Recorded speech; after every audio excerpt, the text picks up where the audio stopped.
Hello বন্ধুরা, আশা করি সবাই ভালো আছেন। আজকে আমরা 28500 টাকার মধ্যে Core i5 7 জেনারেশনের একটি প্রসেসর দিয়ে একটি মনিটর সহ পিসি বিল্ড করব। তো দেরি না করে চলুন ভিডিও শুরু করা যাক। প্রথমে আমরা প্রসেসর হিসেবে নিয়ে নিব Intel Core i5 7 জেনারেশন 7500 প্রসেসরটি। এর বেস ফ্রিকোয়েন্সি পড়বে 3.4, টার্বো ফ্রিকোয়েন্সি হবে 3.8। এতে কোর আছে 4টি, থ্রেড আছে 4টি। প্রসেসর গ্রাফিক্স হচ্ছে Intel HD গ্রাফিক্স 630। এর বর্তমান মূল্য হচ্ছে 8500 টাকা। মাদারবোর্ড হিসেবে আমরা নিব MSI h310m PRO-VDH plus Intel 9 জেনারেশনের একটি মাদারবোর্ড। এর বর্তমান মূল্য পড়বে 6200 টাকা। র্যাম হিসেবে আমরা নিব আমাদের এক প্রকারের জাতীয় র্যাম PNY Accelerate DDR4 টাইপের 8GB 3200 MHz এর একটি গেমিং র্যাম। এর বর্তমান মূল্য পড়বে 2700 টাকা।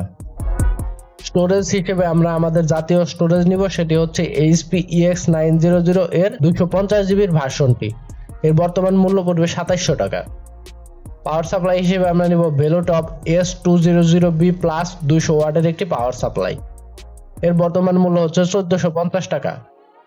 কেসিং হিসেবে আমরা নিব ভেলোটপ MANIA X5। এর বর্তমান মূল্য পড়বে 2000 টাকা। মনিটর হিসেবে আমরা নিব Univision LED 350 19 ইঞ্চির একটি ওয়াইড স্ক্রিন মনিটর। এর বর্তমান মূল্য পড়বে আপনার 5200 টাকা। কিছুদিন আগে এর দাম ছিল 4800 টাকা, কিন্তু বর্তমানে অফার শেষ হয়ে যাওয়ায় এর দাম 5200 টাকা হয়ে গেছে।